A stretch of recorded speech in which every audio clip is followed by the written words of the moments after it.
This video contains news and analysis related to a recent terror attack in Kashmir. The content may include sensitive visuals and discussions that could be distressing to some viewers. Viewer discretion is advised. We strongly condemn all forms of violence and terrorism. The purpose of the content is solely to inform and create awareness based on verified reports. এই মুহূর্তে একটা গুরুত্বপূর্ণ খবর দিই আপনাদের। ভারত পাক সংঘর্ষ বিরতির মধ্যে ফের সীমান্তে বড়সড় মক ড্রিল।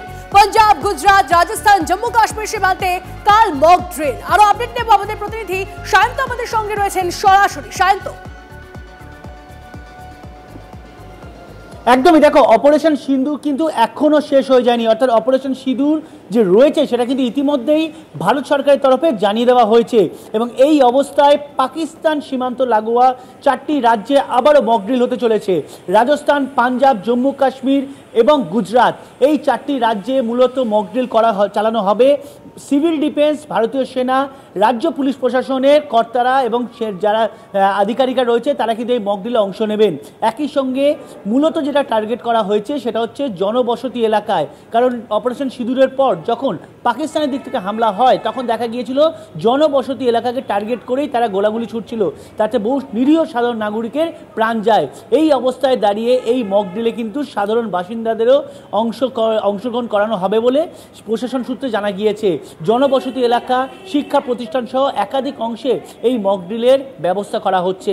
4টি রাজ্য যেগুলো মূলত পাকিস্তান সীমান্ত, সেই রাজ্যগুলোকে বেছে নেওয়া হয়েছে কারণ পাকিস্তানের সঙ্গে পরিস্থিতি যে এখন উত্তপ্ত হয়ে রয়েছে এবং গোলাগুলি যে ওপর থেকে উড়ে আসতে পারে সংঘর্ষ বিরতি লঙ্ঘন করে, সেই ব্যাপারেও নিশ্চিত ভারতীয় সেনা এবং ভারত সরকার।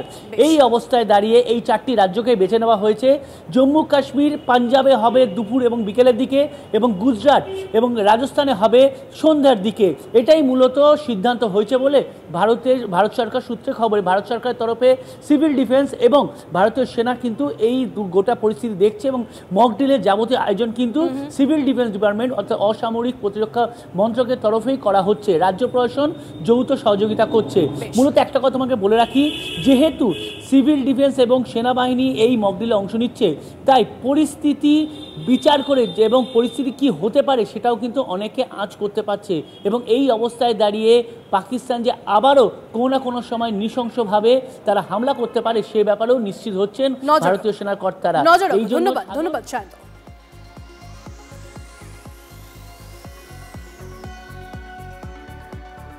বিএসএফ ভারতের প্রথম ডিফেন্স লাইন, সীমান্তে সাদা সতর্ক।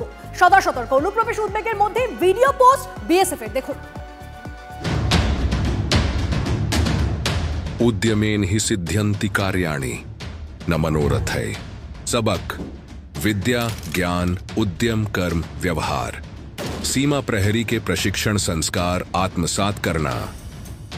उद्देश्य, एक नागरिक को सैनिक बनाने की प्रक्रिया।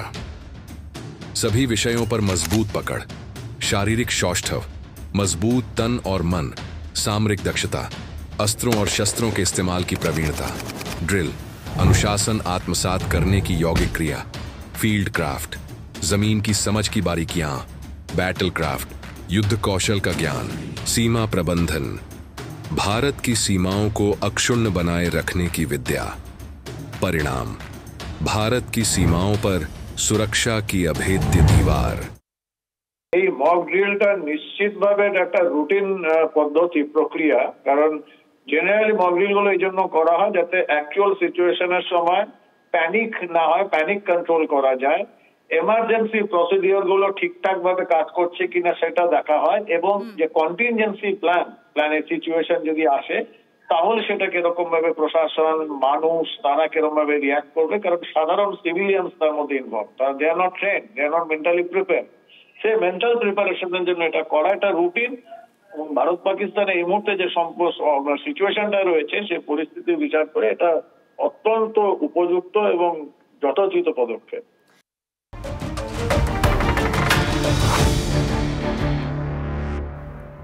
এই মুহূর্তে আরো একটা খবর দিই আপনাদের। চীনা প্রযুক্তির রহস্য ভেদে পাক মিসাইল অস্ত্র ভারতের বিরুদ্ধে PL-15E মিসাইল দিয়ে হামলা পাকিস্তানে। ভারতীয় এয়ার ডিফেন্সে মাঝ আকাশে নিষ্ক্রিয় করে মিসাইল। অন্তত 8টি PL-15E মিসাইল অক্ষত অবস্থায় নিষ্ক্রিয়। বন্ধু চীনের কাছ থেকে এই মিসাইল পেয়েছে পাকিস্তান। অক্ষত অবস্থায় সেই মিসাইল এখন ভারতীয় বিজ্ঞানীদের হেফাজতে। উদ্ধার মিসাইল থেকে চলছে চীনা প্রযুক্তির রহস্যভেদ প্রক্রিয়া। গোটা দুনিয়ার সমর বিশেষজ্ঞদের নজর এখন ভারতে। পশ্চিমী বিশ্ব জানতে চায় চীনা মিসাইলের প্রযুক্তির রহস্য কি। চীনা প্রযুক্তির রহস্য জানতে ভারতের সাহায্য চায় গোটা বিশ্ব। যদিও এখনই সেই রহস্য ফাঁসে নারাজ ভারত। চীনা অস্ত্রের পর্দা ফাঁস করতে ভারতের সঙ্গী জাপান।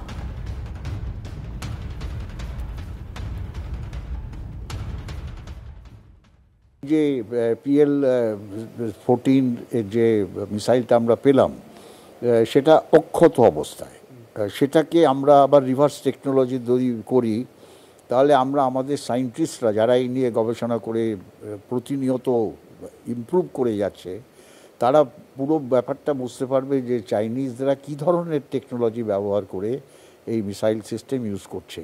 তারা খুব একটা চেঞ্জের মধ্যে তারা করবে না, মডার্ন টেকনোলজি বেসিকটা রয়ে যাবে কিন্তু তাকে মডিফাই করবে।